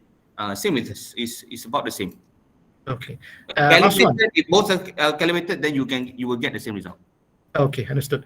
Last one. Regarding your slides just now, that you sum up all the SSB beams.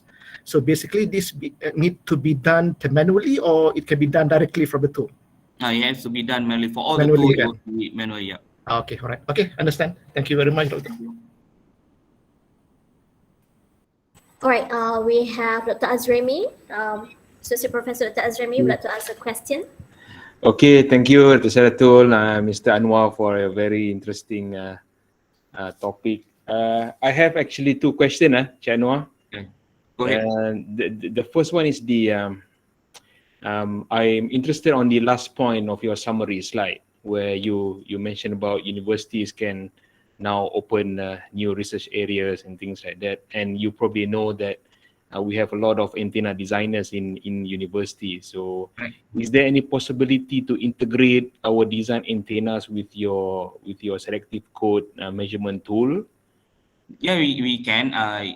Basically, when you do the my guess is that your new design that being done by the lecturer will be the active side, right? Like lens antenna or graphene-based antenna, right? So basically, what you need to do is that you will be connecting your antenna with a signal source, right, to do a transmission to check, right?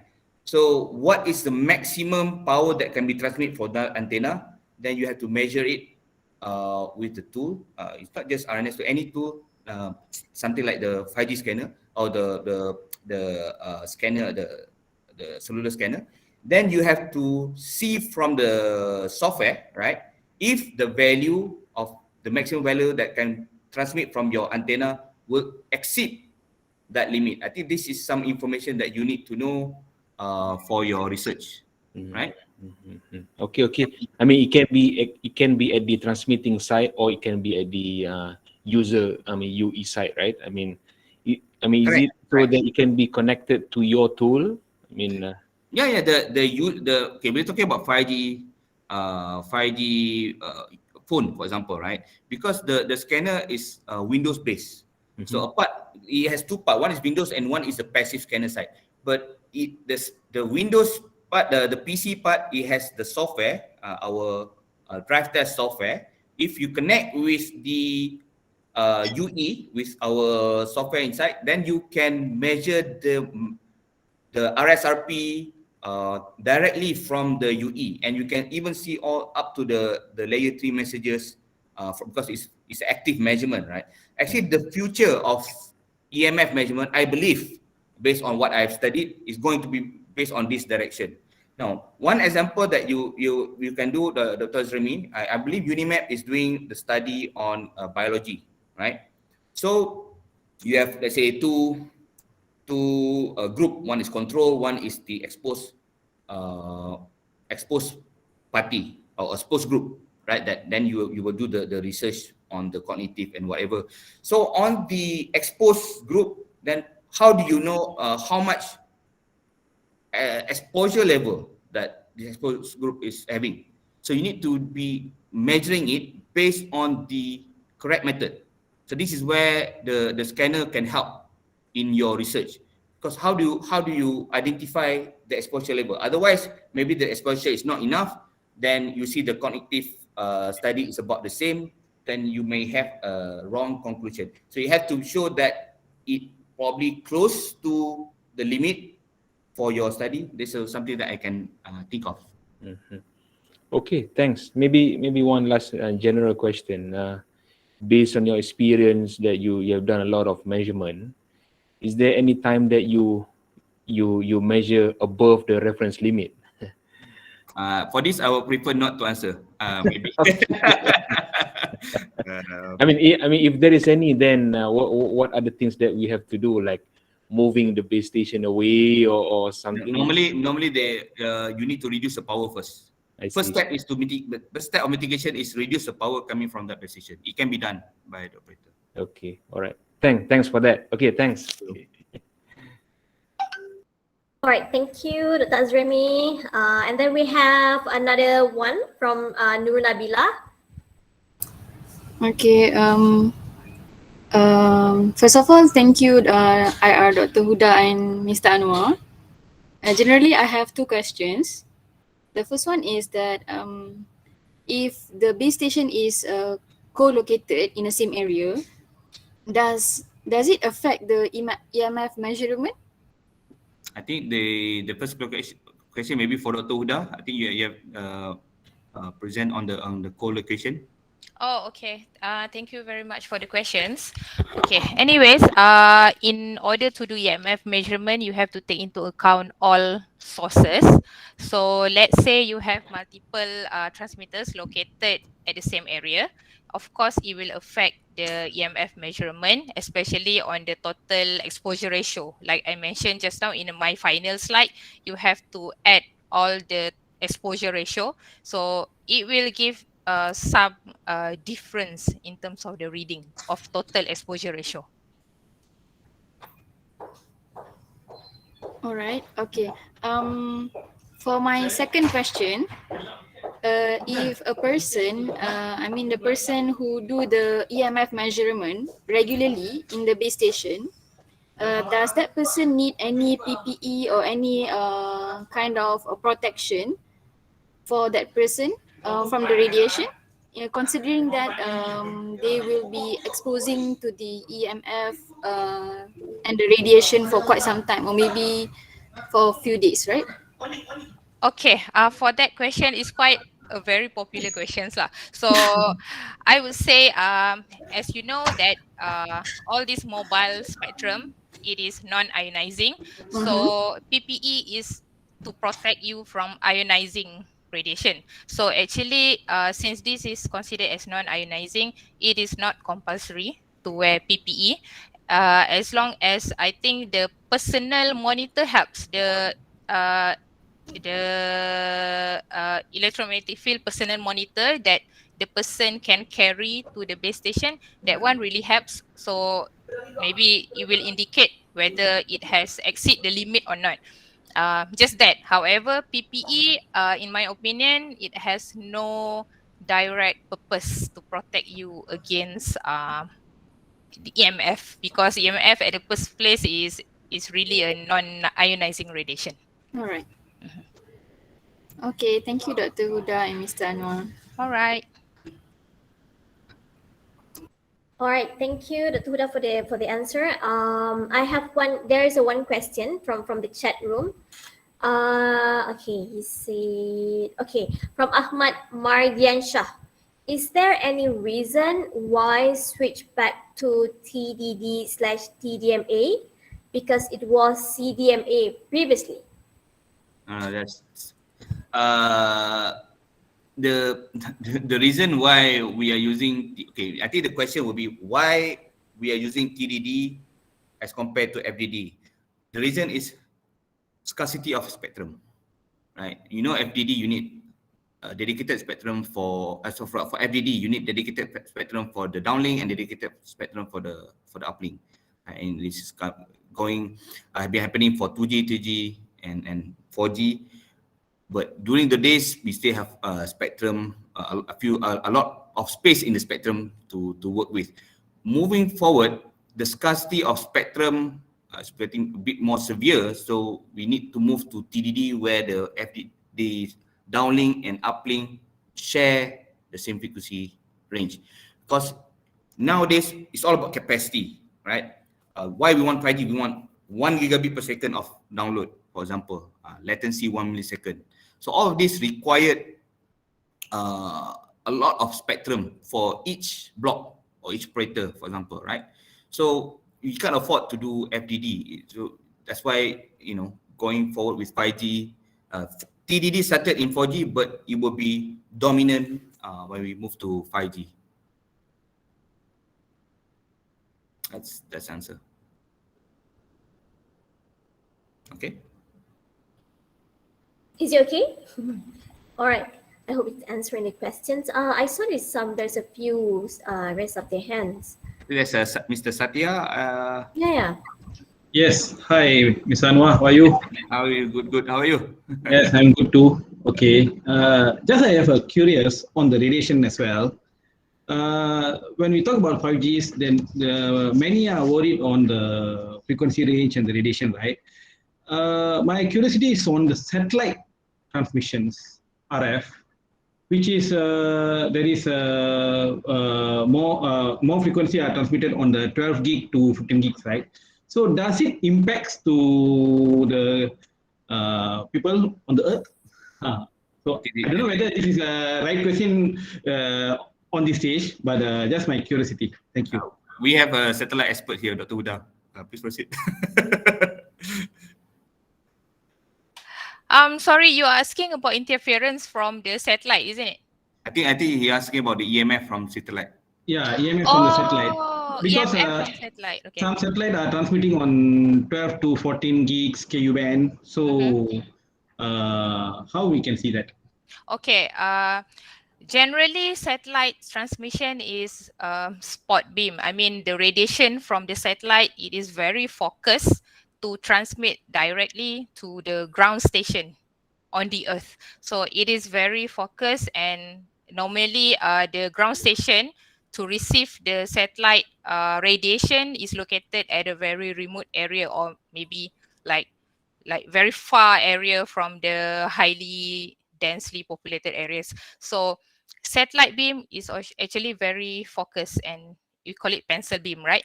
So normally but to address the broadcasting, Okay, we have also another technical code to address the EMF from broadcasting transmitters. That one is from the broadcasting antenna located on the broadcasting tower, and the radiation is directly to public, if any. Even that also, it is a very rare cases where the limit will be high, because broadcast transmitter also located at a very rural areas lah, so very far. So initially when they want to proceed with that technical code, we said no need, because the broadcast transmitter also located very far from public.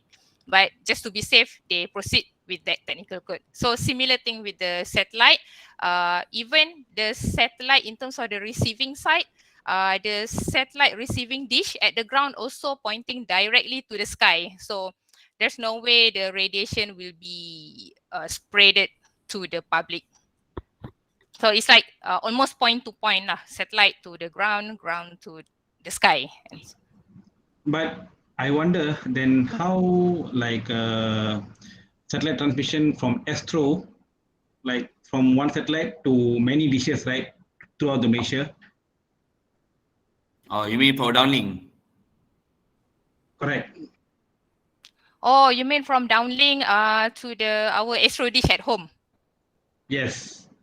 Okay. That one we can maybe try to measure that, but I think it's quite low lah. I think in terms of the EIRP is already being attenuated, because Miasat is located like very far, 36,000 kilometers from the ground, right? It's very far, so the signals are already attenuated at many levels. Yeah, I think it's about less than minus 100 dBm, right? So it's very low. Yeah. Very low. As compared to base station where it is terrestrial and you can see the base station is facing you. So that's a different. It's in multiple dB of difference, like 200 watts compared to picowatts coming from the satellite. Yeah. Okay. All right. Thanks. All right, thanks. Last one, I think, from Ahmad Mardiansha. Oh, hello, Doctor. Yeah, my name is Ahmad. Can you hear my voice? Yeah. Oh, yeah.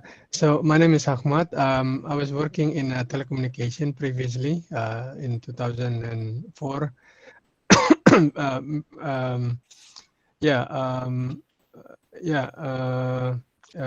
In the first generation, so we are using FDMA. So the channel is based on different frequency, and then we want to have more utilization. So that's why we developed the TDMA. So every user has their own time slot, either for downlink or uplink. Yes.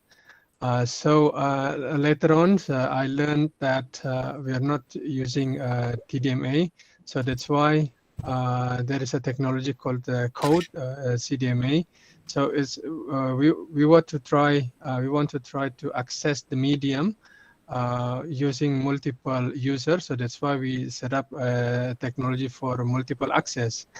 In this case is by using code or CDMA. And now in 5G, it's back to the TDMA again. So it was my question. So why we already have the code, and then now we switch back to the TDMA again? Is there any? No, for 5G it's actually OFDMA. So FDD, TDD is different. This is on the sequence of or the separation between the downlink and the uplink side. But for LTE and 5G, it is orthogonal frequency duplex multiple access, OFDMA. Okay. That one is different from the FDD and TDD part of the transmission. Oh, okay, understand. Next question is about the beamforming part. So previously in the previous generation, when we send radiation to an area, so we just send just one pattern. But in 5G here, based on your presentation, there is a technology called beamforming. So on this particular area, the signal strength can be higher compared to others. Yes. My question is, in this particular beamforming, can it be considered as one channel compared to other beam? Noted. Yeah, so that was my question. Honestly, I'm not sure. That is very detailed on the telco. I mean, how they operate it. So I don't have any information on that. Yeah. Basically, right, because you see, like what Dr. Huda mentioned, the active antenna is the patch. We have multiple patch antenna, right? So the reason why we go from beamforming is because like it's capacity, right? So you need to have this. You go back to the Shannon equation that Dr. Huda mentioned. So the number of antenna is a factor for you to increase the capacity. That's number one. That's why you need to start disintegrate from one big antenna to multiple antenna. And importantly, for 5G, because all the low frequency for the coverage already been used, 4G, 2G, 3G, right? So 5G, we need to use 3.5 and millimeter wave. You know, millimeter wave is one, it's very, if you have one sector spreading the signal in less than 100 meter. So you use the beamforming and focus the signal into a very focused signal like pencil beam, so that you can increase the coverage. So it makes the antenna smarter, is more complex, but that's why we have the beamforming. And then if you look at back the 5G technology, you have the resource block where it assigns some of this resource to each beam, to assign the resource to the user. And one thing is basically you want to maintain a good signal to noise ratio. Yes. You don't want to be like, if you move away from base station, then the signal gets weaker. You don't want that. So this one is like a very good technology where wherever you go, you maintain the signal to noise ratio very high, so the beam can be formed and adapted accordingly. Yeah, and then another question is related to modulation. Yeah, so as I learned, the higher modulations can pump more data rate, yes? But that depends on the situation. If this signal to noise ratio is low, usually we switch back to a lower modulation, so that we can still deliver some data with that condition. So is there any or what about the modulation switching in 5G? Okay, I think we're not very. I think both Dr. Huda and I are not very clear on the modulation, but the modulation part, the switching on the modulation part is part of the numerology. Right? That's why you have different sub-carrier spacing. So why is that? We are not an expert of it, but what we know is that when you want to do the measurement or assessment on 5G or EMF, you need to consider the difference, the sub-carrier spacing, because you want to extrapolate from the SSB beam to the whole beam. That is the concern only for EMF. In terms of all the data rate, it's not covered by this presentation. We are not there. Okay.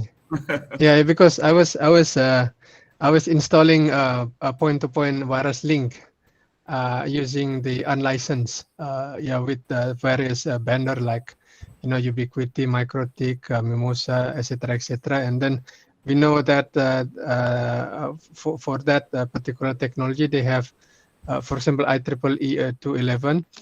They can provide several modulations like BPSK, QPSK, etc., up to QAM 256, for example. The higher modulation requires very good signal transmission.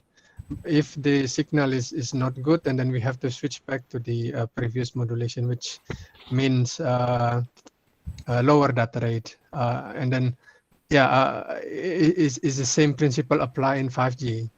Okay. It's a question.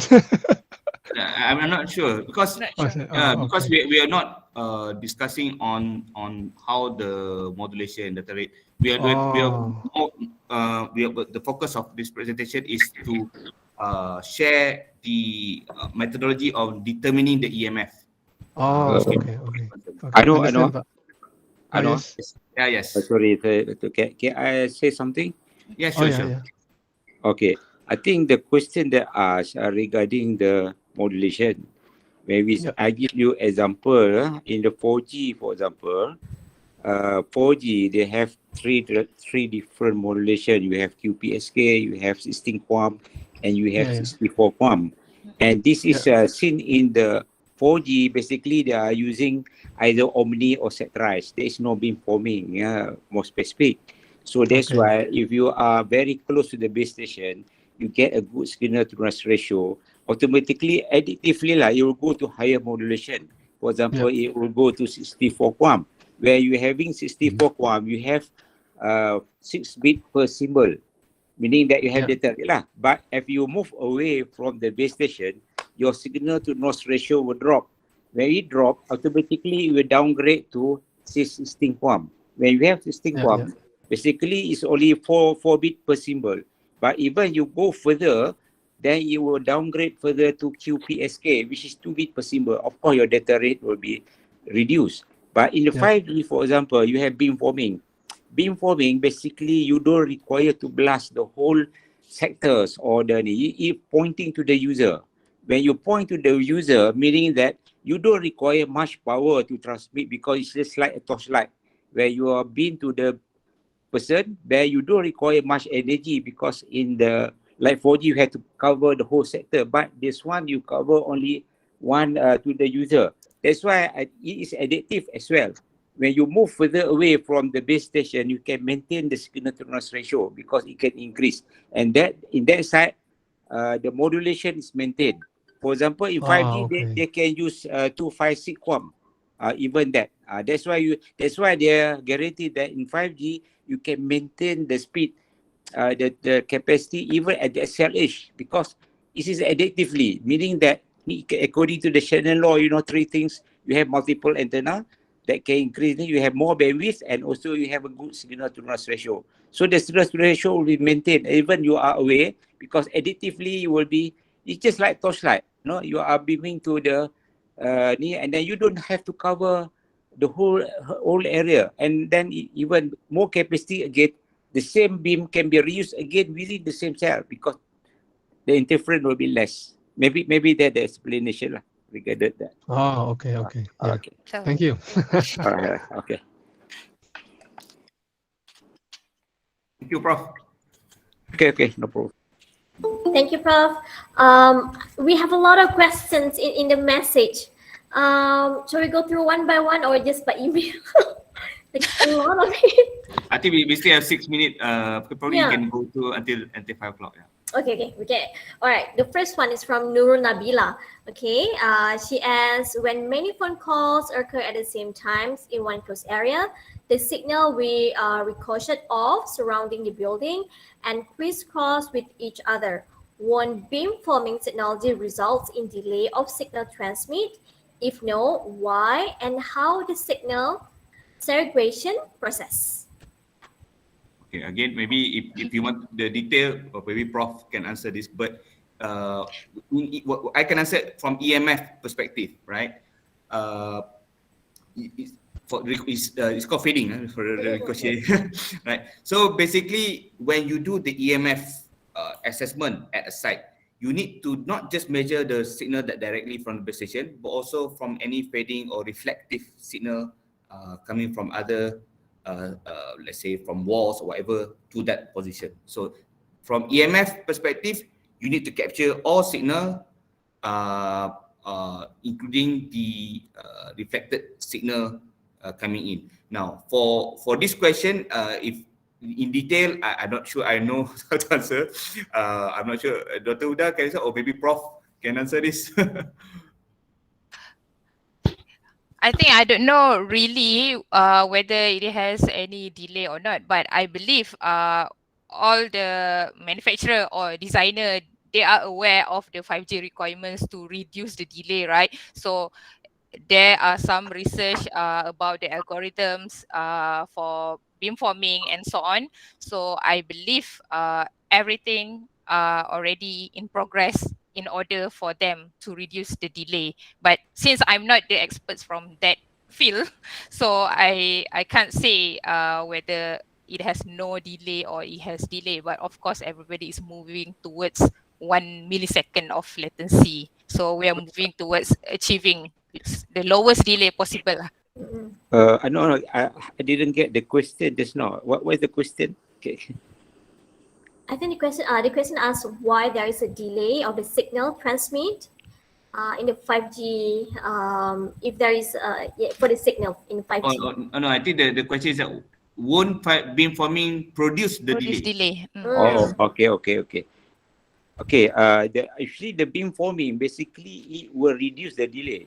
Why? Because you are talking about it focusing to the user. Because the delay is coming from the delay spread, meaning that if you are say set rest or you are omni, that means there will be more reflection because the signal can come from direct signal and also can come from very distant reflected signal that cause a delay spread. That can have a problem of intersymbol interference in the digital and so on.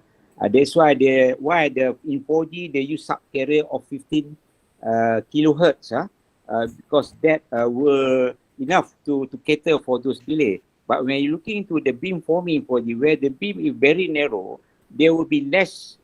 It cannot take the reflection from other surrounding. That means even the delay spread will be reduced by focusing to the user instead of maybe if you are talking about satellites, the signal can come from direct signal, can also come from the reflected signal, which is beam is very wide.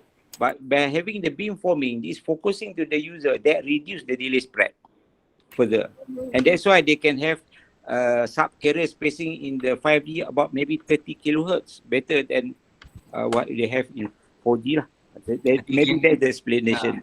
You can go up to 240 kilohertz. Yes, that's right. Because the beam forming, meaning that like you are talking about one beam going to you, there is less reflection from the surrounding. Otherwise, if you are using satellites, the signal can come from many reflected signal that cause a delay, like echo. Like you are in the where you call in the mountain area, when you say something, there will be some feedback delay. That in beam forming will reduce that. Okay. Thank you, Prof. Thank you, Prof. I just knew it. Thank you very much. All right, you're welcome. Okay. I think there's one good question for Mr. Fuad. Yes. Why the results? Why the results have been compared with only ICNIRP standards, since there are another standards in Europe very strict, and they said that this exposure limit is not enough for protections. Okay. I think I have two concerns lah. When I'm not the spokesperson of MCMC, but the thing is, we have two concerns when we want to choose which standard we are going to use. First is like the standard must be certified by certain body, and the research must be internationally recognized. So we know that ICNIP has published a lot of research, and it is certified and recognized by WHO. So Malaysia is choosing standard, not just basically they choose standard, Canada standard, Australian standard, EU standard, basically just like that. So they choose the ICNIP standard because ICNIP is recognized by WHO. Second thing is we also need to consider the equipment that we want to import, right? Because we are not a country that produce our own base station equipment. Okay, so if we put very strict limit, okay, we put very strict reference level, so there will be limited equipments that we can use, which is in terms of 5G rollouts or technology rollouts, it's not going to benefit us. We know already that this frequency is non-ionizing. So if we put that very strict regulation and we only have some limited equipments that we can use, then it's not very good. And especially if we put limitation or regulation, then there might be some mobile phone that we cannot use here in Malaysia as well. So there are two concerns lah, in my opinion. Okay, maybe Encik Anwar, you have anything? I think if we have a stricter limit, then the power from each base station has to be very low, and to compensate for the coverage, you need more base station. So it will, we have to balance between, I think, the cost and also the limit. We care about the public concern, right? We need to have a limit, but we also need to look into the deployment cost, where you don't want to have too many base stations around with a lower power. Which increase cost, increase the number of base stations. So it's about balancing between the public concern and also the cost of deployment. Thank you. Anwar and Dr. Nurul dan saya Datul lah. Can I add on to what Anwar and Dr. Nurul have mentioned? As we know that this radio frequency are all non-ionizing. That's why I think because there are two categories, you have ionizing and non-ionizing, and even the radio frequency are the lowest component of electromagnetic spectrum. Even the energy is 1,000 times much less than the sunlight and so on lah. And that one thing. The reason that I think Malaysian they are following EMF as a reference, because EMF has been mentioned by Dr. Desno, is the one recognized by WHO. And the reason they are putting the level is because just to prevent adverse effect. You know that non-ionizing doesn't have much issue, because the only thing is just to prevent, to ensure that the adverse effect will happen. You are talking about maybe say at 2 gigs, for example, they are say about maybe E field around 60 volt per meter. But I think most of the time you can see the energy is spreading out. You are getting less than 10% of what you need be set. But the only concern that some country they put much lower. But even that, it will be much lower. You see, just like it's been spreading out. You are putting you have a bottle of water pouring into the given location. They are spread out. What you are measuring from the station only small amount. That is the thing. I think the EMF itself is just a reference. To ensure that adverse effect wouldn't happen, and most of the time they are much lower than what been set by the EMF lah. But if you worry about the radio frequency, which is 1,000 times less energy than the sunlight is much higher. Sunlight, that's why still category of non-ionizing, except when you have the UV component inside that, that is dangerous. Okay, just to ensure that. But most of the time, if you measure less than 10% from what they need, even you reach 100%, but still safe, and it doesn't cause any concern. I mean, that's what the awareness is important for people to understand. Okay. Correct, Prof. That's why we do this webinar to spread the awareness. Yeah. Okay. Thank you, Prof. Okay, welcome. I think we almost very exceed the time. It's already 5:04 p.m. We're taking it at 5. So with that, I think we end this webinar, and I would like to thank everybody who come and join us today. It's very good discussions. And before that, can we take a group photo? Okay, I would like everyone to turn on your camera so that we can take a group photo. Okay, for our last memory for today's webinar. Let me change the layout. All right.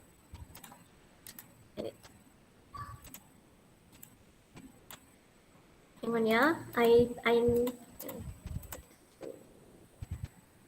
Masih Prof Tarik. Lah syok Prof, lama tak jumpa. Lama tak jumpa Prof. Lain kali lantik panel nombor 3 terus. Nak unpin lama. Okay, dah. Alright. Okay. Alright.